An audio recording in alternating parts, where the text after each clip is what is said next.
Hello， 大家好，我是小七，欢迎收看这期的牛膜测评。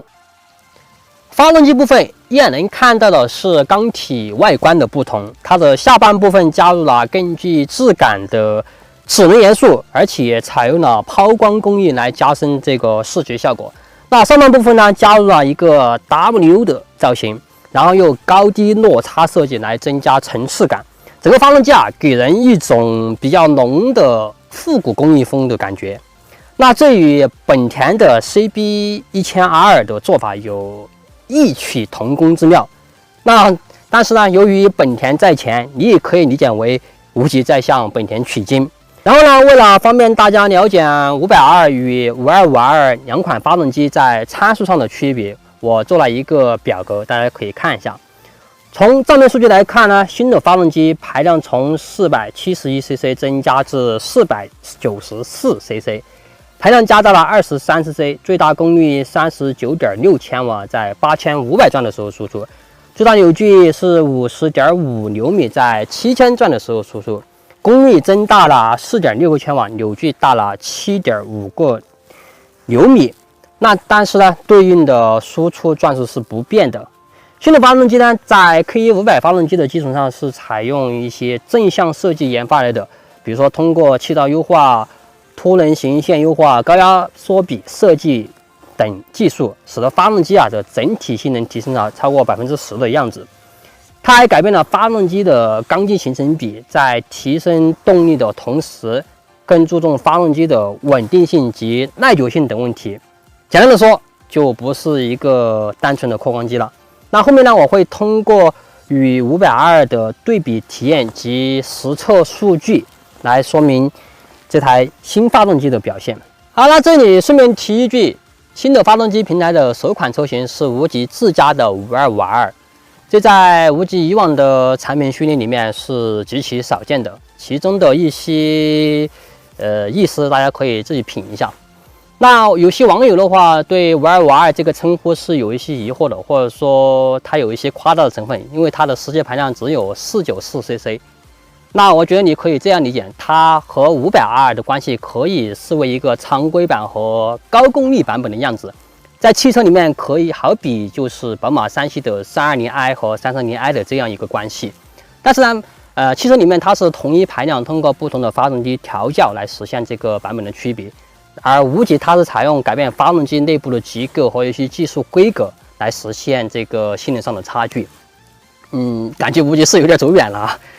但是呢，就是介于500R 和525R 之间的这个车身配置呀，还有外观造型以及动力上的这个排量差距我是这样理解的，我觉得它更像现款的丰田86和老款的86这样一个关系。算是一个比较大的改款，因为500R 现在上市已经3年多了，也是时候来一个改款了。而如今525R 的到来，我觉得是非常的有诚意的，因为它的价格是33980元，这个价格大家可以自己横向去对比一下，我觉得是非常有诚意的。那为了加深我对525R 的一个动态感受，也提供给大家更详细的一个参考。我还特意找了它的同门兄弟500R及500AC 来做了一个对比的试驾体验。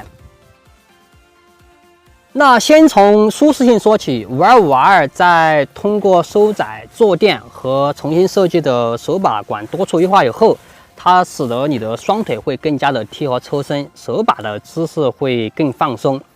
那它的骑乘舒适性是得到了一个很明显的提升的。然后坐高较到了785毫米的样子。那以我1.7米的身高呢，是可以双脚大半个脚掌着地的。它比500R来说，显然是更有亲和力的。然后呢，前后减震器和后减震器摇架是与500AC 是同款的，但是呢，它针对街车的定位是做了一些特别的调教。在过一般的坑洼路面时，减震对这个颠簸感的处理其实是比较细腻的，是非常有高级感的。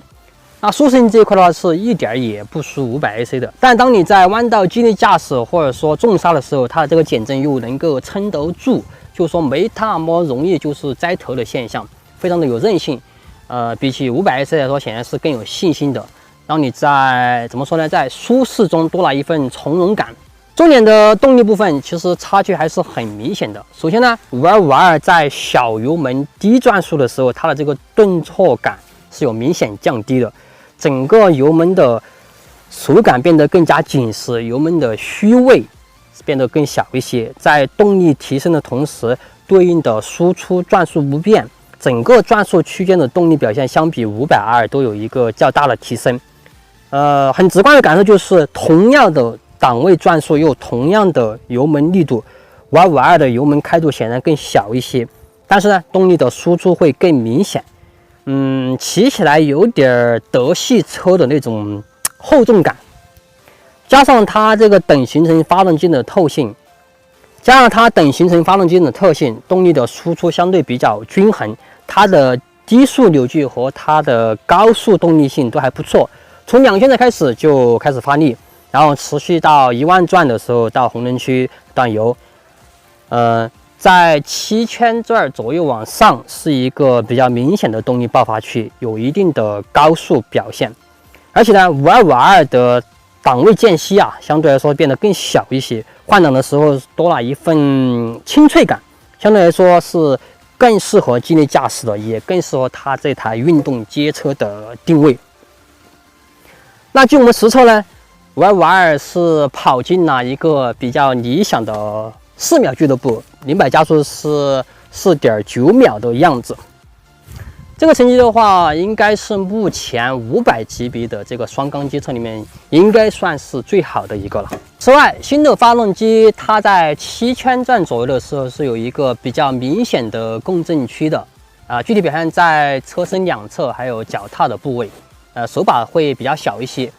这个时呢，其实它的速度已经很快了，以6档7000转左右的这个样子的话，它的表现是130千米每小时左右的样子，已经到了它的峰值扭矩输出的这个转速区间。那这对于这台街车来说，我觉得这样的表现是能够接受的。